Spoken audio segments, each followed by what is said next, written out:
Dalam bab Perdaya dan Pancing Amarah Orang Lain dengan Efek Cermin dari buku 48 Hukum Kekuasaan karya Robert Greene, memperkenalkan strategi psikologis yang cerdas untuk memanipulasi, mengaruhi, dan mengendalikan lawan. Dengan menggunakan efek cermin, kita dapat membuat orang lain kehilangan keseimbangan, menunjukkan sisi asli mereka, atau bahkan mendorong mereka untuk membuat kesalahan fatal. Di sini, Greene menggarisbawahi pentingnya memahami perilaku manusia melalui refleksi yang cermat. Efek cermin adalah taktik di mana kita mencerminkan tindakan, kata-kata, atau perilaku orang lain. Dengan menjadi seperti cermin, kita bisa mencerminkan kembali energi mereka, baik secara positif maupun negatif. Efek ini bekerja dengan dua cara. Pertama, membingungkan dan memancing emosi. Ketika seseorang melihat perilakunya sendiri direfleksikan kembali kepada mereka, mereka sering merasa bingung, marah, atau frustrasi. Reaksi emosional ini bisa kita manfaatkan untuk mengganggu pikiran mereka. Kedua, membangun rasa kenyamanan atau kepercayaan. Sebaliknya, mencerminkan perilaku seseorang juga dapat menciptakan rasa keakraban dan kepercayaan sehingga menjadikan mereka lebih mudah dipengaruhi. Efek cermin sangat efektif untuk mengungkap niat dan sifat asli seseorang. Dengan mencerminkan seseorang, kita memaksa mereka untuk melihat diri mereka sendiri. Hal ini dapat mengungkap sifat atau motivasi tersembunyi yang mungkin mereka sembunyikan. Selain itu, ketika seseorang menjadi terlalu emosional atau terganggu oleh refleksi mereka sendiri, mereka akan cenderung kehilangan fokus dan membuat kesalahan. Kemudian, efek cermin akan memungkinkan kita untuk memanipulasi tanpa terlihat agresif. Kita hanya perlu mengikuti tindakan mereka, tetapi sebenarnya kita yang memimpin permainan. Dan ketika digunakan secara positif, mencerminkan perilaku dapat membuat orang merasa nyaman dan lebih terhubung dengan kita. Prinsip-prinsip dalam menggunakan efek cermin 1. Mengamati dengan seksama untuk mencerminkan seseorang dengan efektif, kita harus memperhatikan perilaku, bahasa tubuh, dan pola bicara mereka dengan teliti. 2. Menggunakan dengan tujuan yang jelas. Kita harus menentukan apakah kita ingin memancing reaksi emosional atau membangun hubungan yang lebih erat. Pendekatan ini harus disesuaikan dengan tujuan kita. 3. Jangan berlebihan. Terlalu banyak mencermin dapat terlihat sebagai tiruan atau penghinaan yang dapat membahayakan strategi kita. 4. Menggabungkan dengan taktik lain. Efek cermin paling efektif jika digunakan bersamaan dengan strategi lain, seperti memanfaatkan kelemahan atau menciptakan ilusi.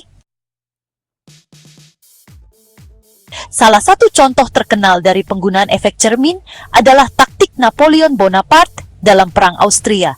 Ketika menghadapi pasukan Austria, Napoleon menggunakan strategi militer yang meniru formasi dan pergerakan musuh.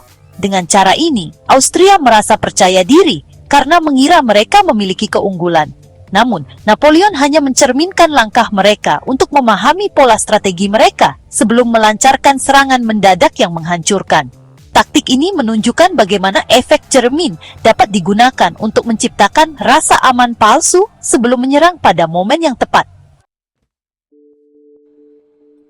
Cara menggunakan efek cermin.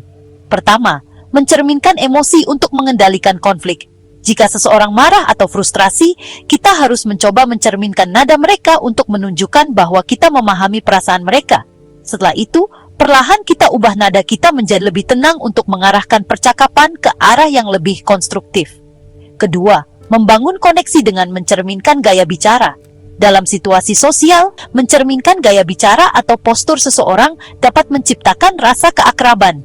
Ini adalah taktik yang sering digunakan dalam negosiasi untuk menciptakan hubungan yang lebih baik. Ketiga, mencerminkan untuk memancing reaksi.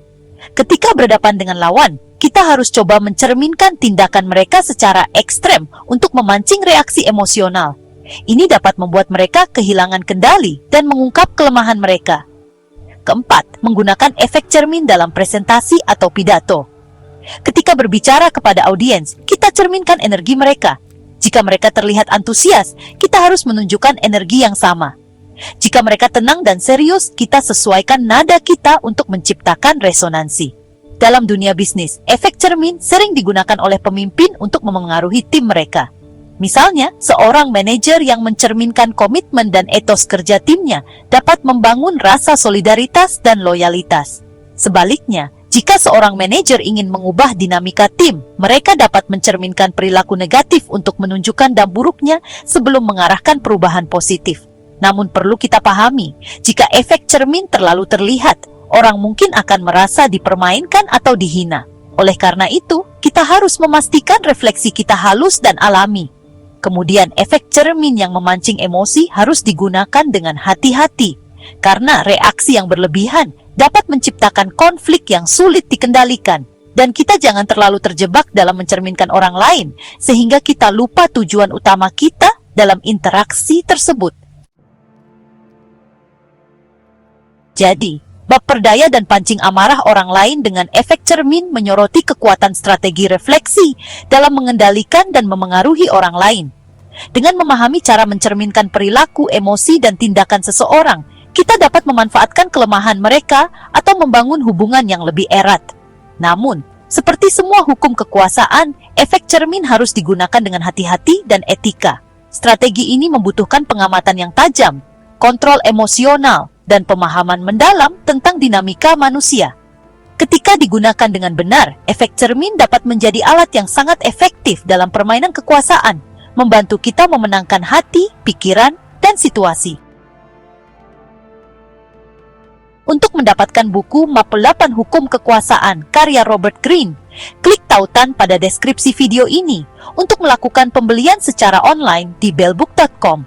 Bellbook.com adalah toko buku online yang sudah berdiri sejak tahun 2009 dan melayani pengiriman ke seluruh wilayah di Indonesia.